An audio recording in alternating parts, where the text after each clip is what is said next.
I denne her video, der vil jeg komme med en forklaring og beskrivelse af, hvad fuldmagt det er. Heriblandt vil jeg komme ind på en forklaring af, hvad fuldmagt det er. Jeg vil redegøre for de to former for fuldmagt, og så vil jeg give et begrundet løsningsforslag af to cases ved hjælp af juridisk metode. Men først og fremmest så vil jeg prøve at komme med en forklaring af begrebet fuldmagt. Når man har med en fuldmagt at gøre inden for juridisk metode, så anvender man aftaleloven afsnit 2, paragraf 10-27. En aftale kan i nogle tilfælde rammes af ugyldighed, hvis der bliver handlet i strid med en fuldmagt. En fuldmagt den skelner mellem begrebet bemyndigelse og begrebet legitimation. Bemyndigelsen det er den interne instruks mellem fuldmagtsgiveren og den fuldmægtige.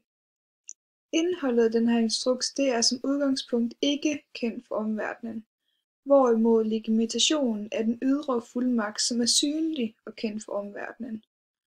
Og det har jeg også vist med et billede her, hvor man kan se, at den inderste ring det er bemyndigelse, altså den interne instruks, hvorimod legitimationen er den ydre kant og fuldmagtens grænse. Og hvis en fuldmægtig handler udenom legitimationen, altså fuldmagtens grænse, så vil fuldmagtsgiveren aldrig være bundet til fuldmagten. Det betyder altså, at hvis man overskrider den her grænse for legitimationen, så er fuldmagtsgiveren aldrig bundet af aftalen. Så har vi lige nogle forskellige fuldmagtsforhold. I en fuldmagt så er der visse fuldmagtsforhold, heriblandt en fuldmagtsgiver, en fuldmægtig og en tredje mand. Fuldmagten sker mellem fuldmagtsgiveren og den fuldmægtige, hvorimod der indgår private aftaler med tredje mand og den fuldmægtige.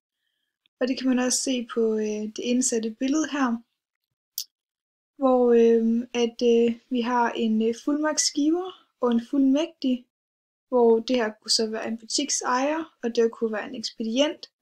Der er så en fuldmagt imellem dem to, og tredjemanden kunne så være kunde, hvor der bliver indgået en aftale mellem fuldmægtig. Så der kan man ligesom se et billede af, hvordan det her hænger sammen i forhold til de forskellige fuldmagtsforhold.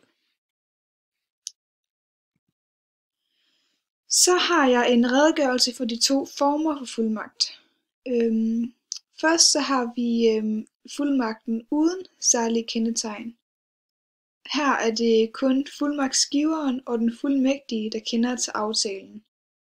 Så her skal tredjemanden have en høj troværdighed og stole på, at det der bliver aftalt, det er rigtigt og troværdigt. Og sådan en fuldmagt uden særlige kendetegn bliver tilbagekaldt ved en meddelelse. Denne fuldmagt er en del af paragraf 18 fuldmagt. Så er der en fuldmagt med særlige kendetegn, og den her fuldmagt den er kendelig eller synbar for tredjemanden. Altså tredjemanden kender godt til den her aftale.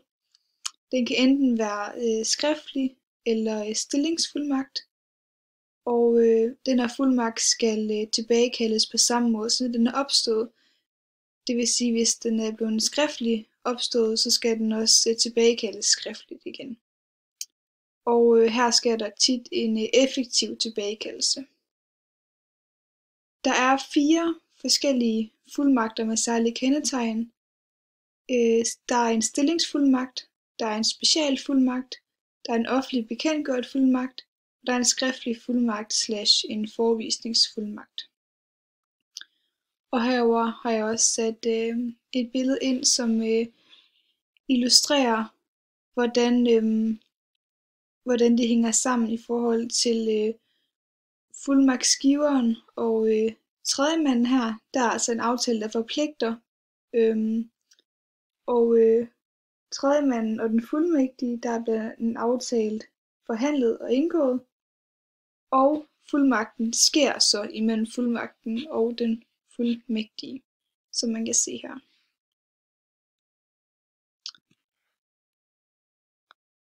Så har jeg prøvet at lave et løsningsforslag ved hjælp af juridisk metode. Og den første case, det handler om rabat. Her er det altså Anders, som er fuldmagtsgiveren, Jens er den fuldmægtige, og Schmidt er tredjemanden. Jeg har prøvet at formulere en problemformulering, som lyder således: Kan aftalen om 8% rabat ugyldiggøres? Her er der brugt nogle retskilder, altså aftaleloven paragraf 10, stykke 2 og paragraf 15. Og fuldmagten, som blev brugt her, det er en stillingsfuldmagt. Legitimationen, det er, at fuldmægtig må sælge ting i butikken, og bemyndigelsen er, at fuldmægtig må give 5% rabat. Og her er der så tale om 8% rabat. Fuldmægtig handler uden for bemyndigelsen, men inden for legitimationen. Og tredjemanden handler i god tro, da han ikke kender eller burde kende til bemyndigelsen om, at den fuldmægtige kun må give 5% rabat. Derfor så har jeg konkluderet, at aftalen ikke ugyldiggøres, da tredjemanden handler i god tro om, at de 8% er rimeligt. Så har vi det næste, som kategorien er et overforbrug. Her er Anders fuldmagtsgiveren, Jens er den fuldmægtige, og Hansen er tredjemand. Problemformuleringen, som jeg har lavet, lyder således: Kan købsaftalen på de 5 malerier ugyldiggøres? Her har vi tale om retskilderne i aftaleloven paragraf 10, stykke 2 og paragraf 15. Og igen er det en stillingsfuldmagt.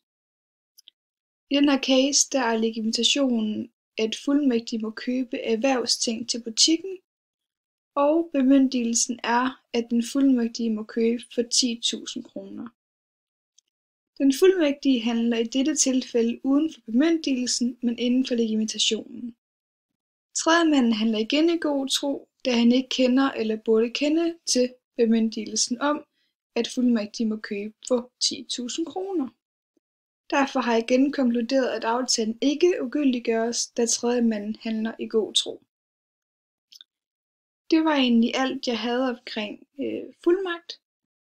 Jeg håber, at jeg kom ind på de emner, som jeg skulle, og har prøvet at redegøre så godt som muligt for de forskellige begreber.